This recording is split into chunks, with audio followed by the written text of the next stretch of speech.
تو یہ جو جتنے لوگ چلے گئے انگریز ٹیکنالوجی بنا گئے اور کہاں سے کہاں پہنچ گئے، ان کو تویز ہی نہیں ملا میرا خیال ہے کوئی کرانے کے لیے، وہ نکل گئے آگے اور ان کو تویز ہوتے رہے. کیا مطلب، آپ قوم کو کہاں کھڑا کرنا چاہتے؟ بدگمانیاں، دل سخت ایک دوسرے کے لیے. مہربانی کرے ذرا تھوڑا سا واپس آئے اپنی اصل زندگی میں، جو اسلام نے سکھایا ہے اس پر غور کریں. یہ جو غیبت ہوتی ہے نا، چغلی سے بھی دل سخت ہوتے ہیں.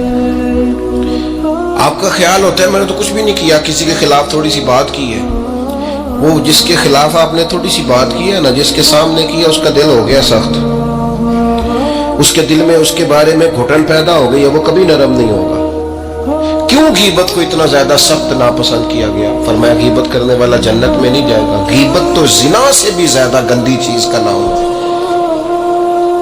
کیوں اتنا زیادہ ناپسند کیا دین نے؟ اس لیے کیا کہ یہ دلوں کو سخت کرتی ہے، محبتوں کی مخالف ہے، انسان کی طبیعت ایک دوسرے سے دور ہو جاتی ہے. لیکن ہمیں تو مطلب 2 4 5 بندوں کی غیبت کرے نا تو گپ شپ کا مزہ ہی نہیں آتا. تھوڑا سا واپس آئے، اپنی روحانی زندگی کی طرف آئیں، للہیت کی طرف آئیں، خیر دیکھیں. خیر کتنی ہے اس امت. غیبت کرنے سے ہمیشہ طبیعتیں سخت ہوتی ہیں، بندہ ایک دوسرے سے دور ہوتا ہے. اور آپ کسی کے بارے میں خیر کا جملہ کہیں، جس وقت آپ جملہ کہہ رہے ہوتے ہیں اسی وقت ہی اس بندے کی محبت دل میں جگہ پکڑ رہی ہوتی ہے. اسی وقت ہی وہ جگہ پکڑتی ہے جب آپ کسی کی تعریف کرتے ہیں، عمدہ اور خیر کے لفظ بولتے ہیں. اسی طرح یہ جو مال کی محبت ہے نا، ہرس، ہوس، لالچ، یہ بھی دل کو سخت کرتی ہے. جب لوگوں کو بندے نہ نظر آئے، صرف پیسے نظر آئے، پھر طبیعت سخت ہو جاتی ہے. مال ایک ایسی خطرناک چیز ہے، اگر یہ لالچ اختیار کر جائے، ہرس اور ہوس اختیار کر جائے، پتہ ہے حال کیا ہوتا ہے؟ ایک تو یہ ہے کہ عام چیزوں میں ملاوٹ، یہاں تک حالات خراب ہوتے ہیں کہ لوگ دوائیاں ملاوٹ والی بیچنی شروع کر دیتے ہیں. ان کو پتہ ہے میں زندگیوں سے کھیل رہا ہوں معاذ اللہ، لیکن وہ کتنا کچھ سخت آدمی، اس کا دل کتنا کچھ سخت ہے کہ وہ لوگوں کی صحت سے کھیل کر مال کما رہا ہے. آخر اپنے ضمیر کی عدالت میں تو کھڑا ہوتا ہوگا نا، رات کو اسے نیند بھی تو آتی ہوگی نا، وہ کبھی اللہ اکبر کہہ کے نیت باندھ کے رب کی بارگاہ میں بھی تو کھڑا ہوتا ہوگا. کیسے جواب دے گا اللہ کے حضور؟ اپنے آپ کو کیسے مطمئن کرے گا؟ اتنا سخت ہو گیا کہ لوگوں کی زندگیوں سے کھیلنے لگا، مال کی محبت میں، ہرس میں، ہوس میں، اتنا دل سخت ہو گیا.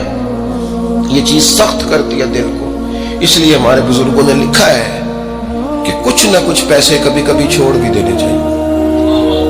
کہنا چاہیے بس بھئی آج اتنی کمائی ہو گئی کافی، بھئی ابھی تو 2 گھنٹے بچے ہیں. تو اس نے کہا یہ جو 2 گھنٹے بچے ہیں یہ قرآن پڑھوں گا اور مدینے والے محبوب پہ درود و سلام پڑھوں گا. صدقہ کیوں رکھا تھا شریعت نے؟ زکوٰۃ کیوں رکھی تھی؟ اللہ کے بندے ہیں، اللہ اپنے بندوں کی اپنے فضل سے ان کو رزق دیتا ہے، لیکن کیوں رکھا تھا صدقہ؟ کہ یہ مال نکل کے ذرا باہر جائے تاکہ یہ جگہ نہ پکڑے دل میں، تاکہ دوسروں کے حق میں طبیعت نرم ہو.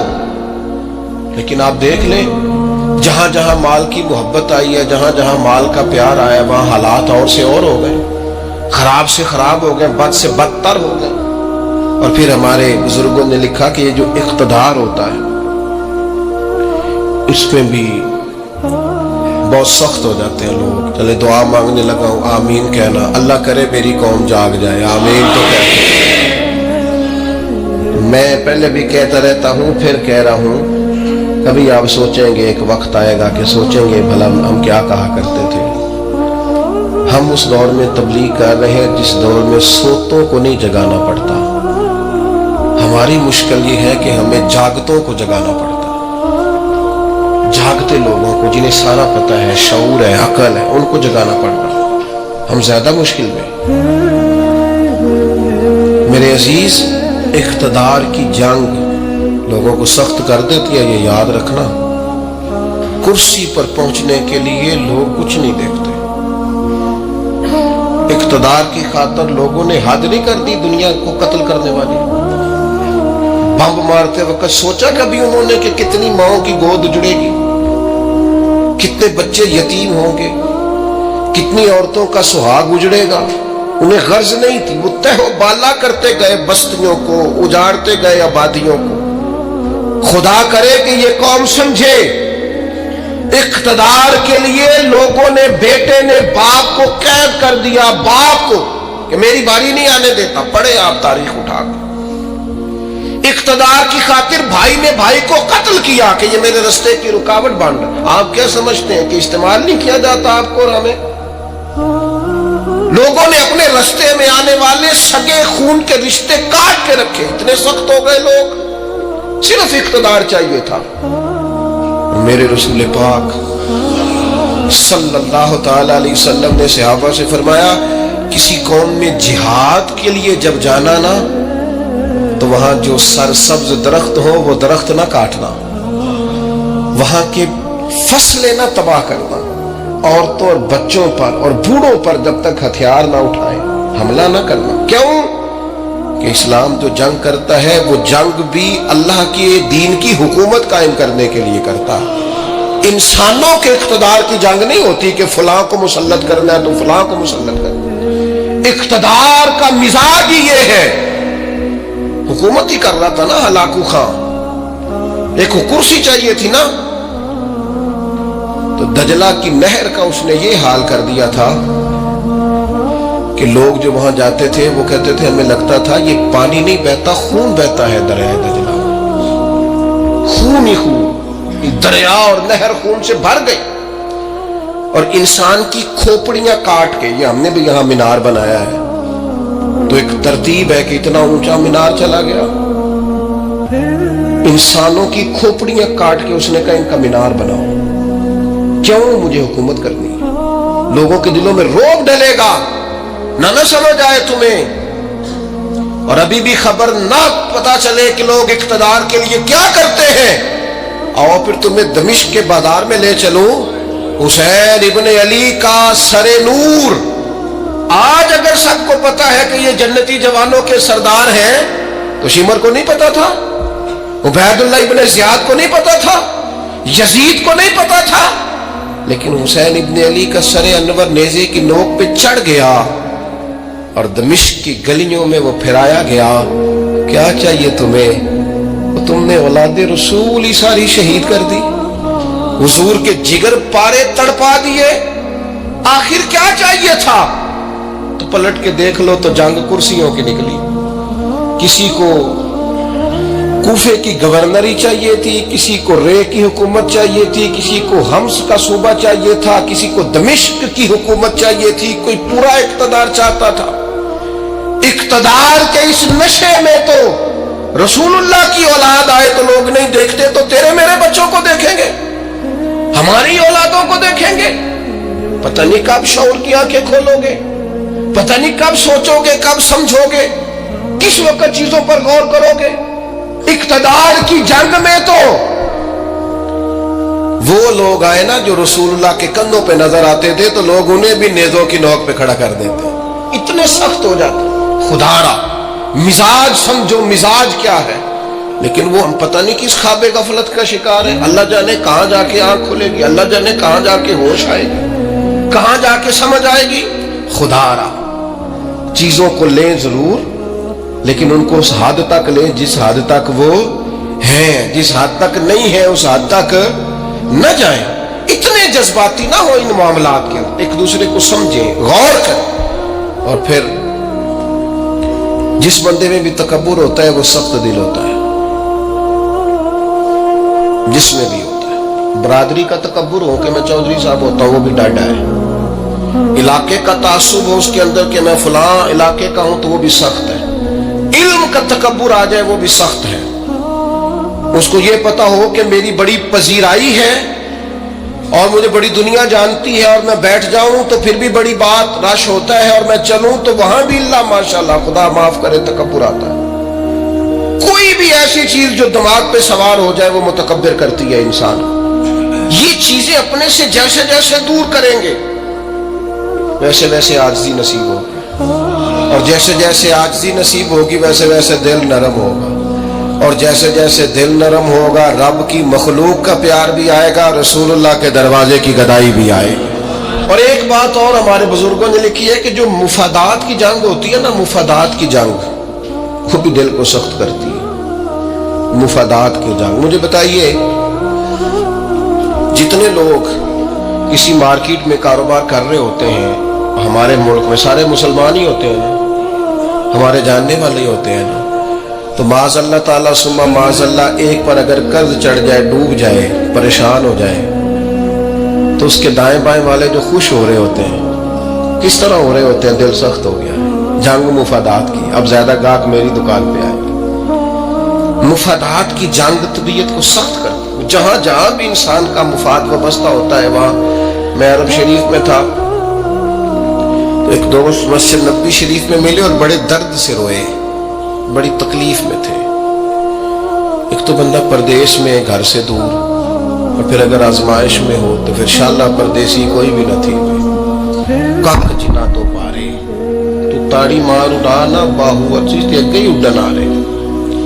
وہ کہنے لگے ہمارا سپروائزر لاہور کا ہے، پاکستانی ہے، مسلمان ہے، اپنا ہے، اور جس شخص کے پاس ہم کام کرتے ہیں وہ صرف اپنے آپ کو گڈ بک میں رکھنے کے لیے نا ہماری غیبتیں کرتا ہے.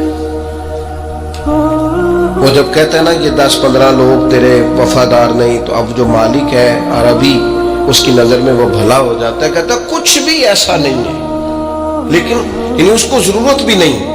ہم مزدوری کا کام کرتے ہیں، وہ ظاہر آفیسر ہے ہمارا، اس نے مزدوری نہیں کرنی. وہ کیا کرتا ہے؟ وہ صرف اس کی گڈ بک میں نا اپنا تھوڑا سا نفع لینے کے لیے وہ سب مزدوروں کے ساتھ زیادتی کرواتا ہے. وہ کہتا ہے ایسے لوگ بھی تھے جو بیچارے گھر سے اپنا پلاٹ بیچ کے آئے، لیکن ان کی نظر ہو گئے، واپس جانا پڑا. وہ بیچارے صبح تلاش کرنے آئے تھے لیکن مزید اندھیرے میں الجھ گئے. ایک بندے کے مفادات کی جنگ لڑنے کی وجہ سے. ہم مفادات کی جنگ لڑتے ہیں، ہماری طبیعتیں سخت ہو جاتی ہیں، ہم پیار نہیں کرتے. حالانکہ دنیا میں جس قدر بھی لوگوں نے ترقی کی ہے وہ اس طرح کی ہے کہ ایک دوسرے کا بازو تھاما، سپورٹ کیا ہے، ایک دوسرے کو آگے لے کے چلے. ان کا طریقہ ہے کہ وہ کہتے ہیں آؤ ملو، ایک دوسرے کو تھامتے ہیں تاکہ سب کو آگے لے کے چلتے ہیں. کیا کیا تھا نبی کریم علیہ السلام نے ہجرت مدینہ کے وقت؟ فرمایا انصار اور مہاجرین ذرا بھائی بھائی بن جاؤ، ذرا ایک دوسرے کو کاروباروں میں شریک کر لو، اپنے گھروں میں رہائش دے لو. اس لیے کہ کھانا پینا رہنا مضبوط ہوگا تو تبلیغی کام آگے چلے گا، دین بھی تبھی تو پھیلے گا. کہ ہمارا مزاج اتنا سخت ہو گیا ہے، طبیعت اتنی سخت ہو. میں نے پہلے ایک دفعہ کہا تھا، پھر کہتا ہوں، میں نے یہ دور دیکھا ہے. یتیم ہو جاتے ہیں نا کسی کے بچے تو 2-3 مہینے لوگ آ کے پوچھتے ہیں کوئی حکم ہوا تو دسیا جائے. پھر 4-5 مہینے گزرتے ہیں، کہتے 4 بھرا نے کام کیوں نہیں کرتے؟ محنت کرن نالے کوئی ابا جی تیرے اندر ٹر گیا، بڑا کچھ چھڑ کے گیا ہے. لوگوں کی اسی وقت طبیعت سخت ہو جاتی ہے. اور بعض باتیں آپ کو ایسی بھی سننی پڑتی ہیں کہ وہ کلیجہ کاٹ کے لے جاتی ہیں کہ یار یہ تو بات ہی نہیں تھی جو انہوں نے کر دی. وہ جی فلانی جگہ فلاں پلاٹ تھا، وہ کدھر گیا؟ وہ سنا ہے فلاں جگہ. اچھا، بہت ساری ڈھیر ساری ایسی باتیں دنیا میں عام ہوتی ہیں جن کا سرے سے کوئی وجود ہی نہیں ہوتا. اور کسی کو وہ بات کرنے دیکھیں، اگر کسی کے بچے کو پلاٹ بیچتے ہیں تو پلاٹ ابے کا تھا. آپ ڈسکس کس لحاظ سے کر رہے ہیں بھائی؟ آپ کس لحاظ سے کر رہے ہیں؟ تکلیف پہنچائی جاتی. کیوں؟ دل سخت ہے. حالانکہ رسول پاک علیہ السلام کی بارگاہ میں حاضر ہو کے ایک شخص نے کہا تھا حضور دل بڑا ڈاڈا ہو گیا. اور صحابہ محسوس کرتے تھے، صحابہ اس بیماری کو سمجھتے تھے. یا رسول اللہ دل سخت ہو گیا، کیا کروں؟ فرمایا کوئی یتیم ملے تو اس کے سر پہ ہاتھ پھیرا کر، اللہ تیرے دل کو نرمی عطا فرمائے. یتیموں کے سروں پہ ہاتھ رکھا کر، قلب نرم ہوگا، دل نرم ہو. دیکھیں اللہ تعالیٰ نے حضور کو حوصلے کا پہاڑ بنایا ہے. نبی پاک علیہ السلام فرماتے ہیں سب سے زیادہ مشکلات مجھ پہ آئی، لیکن جو رقت تھی نا حضور کی طبیعت میں، جو نرمی تھی، وہ اتنی انوکھی تھی. حضرت زید بن حارثہ رضی اللہ تعالیٰ عنہ شہید ہو گئے جنگ موتا میں. نبی کریم علیہ السلام ان کے گھر آئے. حضور صبر کا درس دینے والے. 500 کے قریب کم و بیش احادیث و آثار آپ کو ملیں گے صبر کے عنوان پر. 100 کے لگ بھگ آیات ملیں گی. حضور صبر کا درس دینے والے. لیکن کریم ان کے گھر گئے، ان کی بیٹی سرکار کے سامنے حاضر ہوئی تو بیٹی باپ کی یاد میں رو پڑی. حضرت سعد بن عبادہ کہتے میں بھی حاضر تھا, بیٹی روئی تو حضور بھی رو پڑے. میں نے عرض کی حضور آپ بھی روتے ہیں, یہ آنسو آپ کے بھی نکل آئے؟ تو حضور فرمانے لگے یہ ایک محبت کرنے والے کے لیے اظہار محبت ہے. یہ جو آنسو کا نکل آنا, یہ جو دل کا نہ, بلکہ حضرت سعد ابن عبادہ ایک دفعہ بیمار ہو گئے تھے, تو نبی کریم ان کو بیماری میں دیکھنے گئے تو ان کو بیمار دیکھ کے حضور رو پڑے. یار یہ حالت ہو گئی ہے اس کی. یہ نرم دلی نبی کریم کی, رقت قلبی, حضور کے قلب اطہر پر جو نرمی ہے, سخت نہ ہو, ڈاڈی زندگی نہ گزارو. اشداء علی الکفار, کافر کے لیے سخت ہوں گے, رحماء بینہم, آپس میں تو مہربان رہ کے وقت گزارنا. نبی کریم صلی اللہ تعالی علیہ وسلم سے عرض کیا گیا حضور دل سخت ہو گیا ہے, تو اللہ کے محبوب علیہ السلام نے فرمایا قرآن مجید کی تلاوت کیا کریں, اللہ دل کو نرمی عطا کر دے. یہ قرآن مجید نا یہ شفا ہے. وَنُنَزِّلُ مِنَ الْقُرْآنِ مَا هُوَ شِفَاءٌ وَرَحْمَةٌ لِّلْمُؤْمِنِينَ. یہ قرآن مجید شفا ہے مومنوں کے لیے. اور ایک مقام پہ فرمایا شفاء لِمَا فِي الصُّدُورِ, یہ دلوں کے لیے شفا. آپ جب قرآن مجید پڑھیں گے, تلاوت کریں گے تو دل پاک ہوگا, صاف ہوگا. آج میں بڑے شوق سے کلام سنتا ہوں بزرگوں کا, آپ بھی سنتے ہیں. میاں صاحب کے کلام کا کیوں اثر ہوتا ہے دل پر, کیوں لوگ رونے لگتے ہیں؟ مختلف بزرگوں کی نعتیں سن کر کیوں دل پہ اثر ہوتا ہے, لوگ رونے لگتے ہیں؟ اس لیے کہ ان کے مفاہیم کا ہمیں پتہ ہے. قرآن مجید کی تلاوت سن کر کے دل پر اثر کیوں نہیں ہوتا؟ اس لیے کہ ہم نے ترجمے سے سیکھا ہی نہیں. اگر کبھی ہمیں اس کے مفہوم کا پتہ چلے تو ہمیں ڈھیر سارا رونا ہے, ہمارا دل صاف ہو جائے, بہت ساری جگہوں پہ چوٹ لگے. تو نبی پاک علیہ السلام نے ایک حال دل کی سختی کا قرآن مجید کی تلاوت کو بتایا. ایک مقام پہ نبی پاک علیہ السلام نے خود ارشاد فرمایا ہر چیز کو زنگ لگ جاتا ہے, جیسے لوہے کو زنگ لگ جاتا ہے, فرمایا اسی طرح دلوں کو بھی زنگ لگ جاتا ہے. دل بھی زنگ آلود ہو جاتے ہیں, دلوں کو زنگ لگ جاتا ہے. اور زنگ, یہ غور کریں, یہ دل کا زنگ نہ تھوڑا غور کریں تو پتہ ویسے چل جاتا ہے لگا ہوا ہے آج کل کے نہیں. کوئی چیز باہر پڑی رہے نا تو وہ اس کو زنگ لگ جاتا ہے, کہتے ہیں یہ بارش میں پڑی رہی دیکھا نہیں, زنگ آلود. یہ دل بھی ایسے ہی پڑا رہے نا, کبھی ذکر نہ کرے, کبھی درود و سلام نہ پڑھے, کبھی تلاوت قرآن مجید نہ کرے, کبھی رات کو اٹھ کے روئے نہ, تو اس کو بھی زنگ لگ جاتا ہے. تو حضور نے فرمایا ہر چیز کا زنگ اتارنے کا آلہ ہوتا ہے.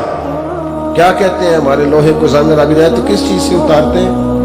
ریگ مارتے ہیں. حضور نے فرمایا ہر چیز کا زنگ اتارنے کا آلہ ہوتا ہے, جب دل کو زنگ لگ جائے تو اللہ کا ذکر کرو, دلوں کا زنگ اتر جائے گا. اللہ کی یاد کرو, تسبیح پڑھو, اللہ کی حمد کرو, اللہ کی تکبیر بیان کرو. یہ جو صوفیاء ذکر کراتے تھے نا, بار بار ضربیں لگتی تھی تو اس سے دل کا زنگ ہی تو اترتا تھا. اور ایک بات تمام صوفیاء نے لکھی ہے, وہ کہتے ہیں صحبت صالح سے بھی زنگ اترتا ہے. اچھے لوگوں کے پاس بیٹھے تو دلوں کا زنگ اترتا ہے, اور برے لوگوں کے پاس بیٹھے تو دلوں پہ زنگ چڑھتا ہے. آپ برے لوگوں کی صحبت میں بیٹھے, معاذ اللہ جو دنیا دار ہیں جو آپ کو کہیں گے چھوڑو یار تو کس چکر میں پڑ گئے, دنیا بڑی میٹھی ہے اور یہی دنیا میں ہی سارے ذائقے ہیں. آپ ایسے لوگوں کی طرف جائیں تو آپ محسوس کریں گے دل زنگ آلود ہو گیا. چنگیاں دے لڑ لگی سا میری چولی چ پھول پے, پیڑیاں نال میں رل گئی تے میرے اگلے بھی ڈول گئے. تو یہ بری صحبت جو ہوتی ہے یہ نقصان دیتی ہے. تو یہ کچھ علاج ہے, یہ کرے, اس سے دل کا زنگ دور ہوگا. یہ واہ واہ سے بھی زنگ چڑھتا ہے, میرے جیسے لوگوں کی تعریفیں ہوتی ہیں نا, اور یہ بہت بڑی مصیبت ہے. اس سے بھی زنگ چڑھتا ہے, اس سے خوشامد, تعریف, مزاج, ہم نے دیکھا ہے. امام غزالی